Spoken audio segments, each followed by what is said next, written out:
Et aujourd'hui on va voir entre autres STEPN qui va être banni de Chine et qui va donner une plus grande utilité à son jeton GMT, la communauté de Terra qui va détruire 11% de la supply de l'UST, Polygon qui attire les projets installés sur la blockchain Terra, FTX qui continue d'étendre ses services financiers traditionnels, ou encore la Russie qui pourrait bientôt autoriser les cryptos pour les paiements internationaux. Bref, je vais vous parler de tout ça et du reste des actualités de la journée, mais avant de rentrer dans le vif du sujet, je vous rappelle que mes vidéos ont un but informatif et que je ne suis pas un conseiller financier, et je vous invite également à venir me suivre sur Twitter et mes autres réseaux sociaux que vous trouverez en description. Et bien sûr, si vous appréciez ce format, pensez à défoncer le pouce bleu, à vous abonner et à activer la cloche pour être notifié dès que je sors une nouvelle vidéo pour être au courant des dernières actualités du monde crypto. Et on commence avec l'état du marché en ce vendredi, avec un marché qui est clairement dans le rouge, alors que la peur envahit le marché crypto et que la dominance du BTC est en train de grimper.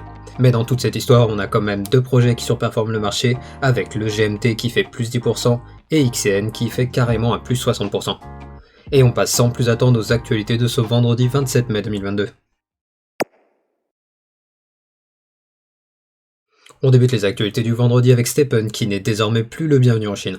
Et pour ceux qui ne connaissent pas, STEPN est une application qui vous propose d'acheter des chaussures au format NFT et qui vous permettent de recevoir des tokens GST lorsque vous marchez ou vous courez. Mais la Chine n'est visiblement pas fan du concept car les autorités ont imposé au projet de bloquer leurs utilisateurs sur le territoire chinois à partir du 15 juillet prochain.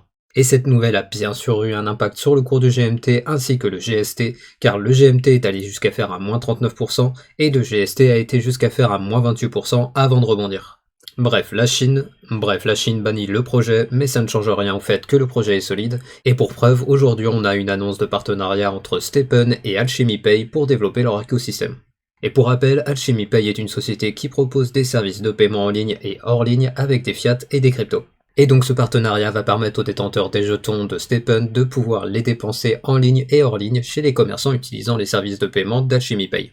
Bref, vous l'avez compris, avec cette intégration, STEPN donne encore plus de valeur au GMT qui peut désormais être dépensé dans le monde réel, et malgré le fait que la Chine bannisse leur application, le projet continue de se développer. Et pendant ce temps, on a la communauté de Terra qui va brûler 1,3 milliard de tokens UST. Et c'est en tout cas la décision qui a été prise lors d'un vote communautaire avec 99,39% des votants qui ont validé le burn de ces tokens qui représentent 11% de la supply de l'UST. Et ces UST sont ceux qui proviennent de la pool communautaire et le but en brûlant ces UST est de réduire la supply de tokens qui est quand même de 11 milliards pour tenter de ramener la parité du jeton avec le dollar, mais également de réduire la pression sur le token Luna classique. Et donc ici on voit que malgré le fait que le fork aura lieu demain, on a une partie de la communauté qui se mobilise pour essayer de réanimer Terra Classic et son UST. Et pendant que Terra 2.0 est sur le point d'arriver et que Terra Classic tente de revenir des morts, on a Polygon qui veut attirer les projets et protocoles de leur blockchain. En effet, on a Polygon qui s'associe à OnePlanet, qui est une place de marché NFT qui va faire la transition de Terra à Polygon. Et ce partenariat va créer un fonds de plusieurs millions de dollars qui servira à aider les projets de Terra à migrer sur Polygon. A savoir que pour le moment, il y aurait une cinquantaine de projets qui seraient déjà rentrés en contact avec Polygon, qui étudient désormais tous les dossiers pour déterminer quels projets seront subventionnés pour venir sur leur blockchain. Et donc en gros, on a les équipes de Polygon qui, en plus d'aider des projets en difficulté, vont en profiter pour rapatrier les projets qui leur semblent les plus intéressants et ainsi agrandir leur écosystème. Habile. Et en parlant de projets qui préparent l'avenir, on a aujourd'hui FTX qui pourrait devenir une plateforme hybride avec des services financiers traditionnels en parallèle de leurs services crypto.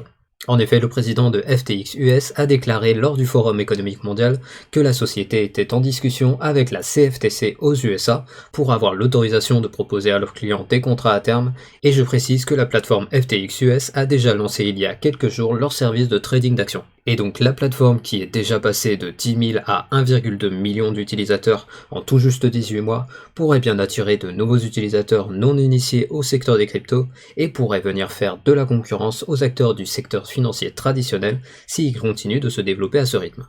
Et d'ailleurs, on a Sam Bankman-Fried, le dirigeant d'FTX, qui a fait son entrée dans le top 100 des personnalités les plus influentes dans le dernier classement du Time. Bref, vous l'avez compris, FTX est très bien placé pour rester un des leaders du secteur crypto, et pourquoi pas devenir un des leaders du système financier traditionnel d'ici quelques années. Et pendant ce temps en Russie, le gouvernement serait sur le point d'autoriser les cryptos comme moyen de paiement international. C'est en tout cas ce que suggère Ivan Chebeskov, le chef de département de la politique financière du ministre des Finances, en déclarant que l'utilisation de monnaie numérique pour les paiements internationaux est une idée dont le ministère est actuellement en train de discuter activement. Et donc pour le moment il n'y a aucun plan défini pour cette adoption, mais on voit que la Russie continue de montrer des signes d'intérêt pour les cryptos malgré le fait que la banque centrale du pays appelle toujours au bannissement des cryptos. Et alors que le Bitcoin va probablement imprimer une 8e semaine de baisse consécutive, on a le site Cryptonaut qui nous fait un top 5 des cryptos qui ont sous-performé le marché sur les 7 derniers jours et qui seraient potentiellement des bonnes opportunités d'achat. Et en premier, il cite le token L-Block de Lucky Block, qui est un projet qui souhaite proposer une alternative crédible aux acteurs traditionnels du secteur de la loterie. En deuxième, il cite Avax, le token de la blockchain Avalanche, qui est une blockchain d'infrastructure. En troisième, il cite le GMT, qui est le token de Stephen qu'on ne présente plus désormais. En quatrième, il cite le GLD, le token de la blockchain Elrond, qui est une blockchain d'infrastructure et qui a la particularité d'être hautement scalable. Et finalement, en cinquième position, il cite l'ETC, le token d'Ethereum classique, qui est, je vous le rappelle, né du fork de la blockchain qui a eu lieu le 8 juillet 2016 et qui pourrait profiter d'une arrivée massive des mineurs suite au passage d'Ethereum au Proof of Stake. Et bien sûr, je vous rappelle qu'il est très risqué d'acheter des cryptos en ce moment, donc si vous voulez investir, commencez déjà par faire vos propres recherches et n'investissez que de petites quantités. Et on finit les actualités du vendredi avec le flash du jour. Tout d'abord, on a le CEO de Ripple qui a déclaré que la société envisageait une entrée en bourse une fois que leur procès avec la SEC sera terminé. Ensuite, on a un rapport du Wall Street Journal qui déclare que 4 des plus hauts responsables de Coinbase ont revendu leur part de l'action Coinbase et cette vente représenterait 1,2 milliard de dollars. Et finalement, on a la vice-présidente de la Fed qui a déclaré que le lancement du dollar numérique pourrait prendre jusqu'à 5 ans. Et ainsi se finit le Daily Crypto du vendredi. Je vous rappelle que je publie ces vidéos du lundi au samedi et les récaps crypto tous les dimanches. Je vous invite à venir me suivre sur Twitter et mes autres réseaux sociaux que vous trouvez en description et n'hésitez pas à venir me dire dans la section des commentaires s'il y a des actualités dont je n'ai pas parlé aujourd'hui et que vous aimeriez remonter à la communauté. Et comme d'habitude, pensez au like pour le référencement de la vidéo et à l'abonnement pour être notifié dès que je sors une nouvelle vidéo. Et je vous dis à demain pour un nouveau Daily Crypto.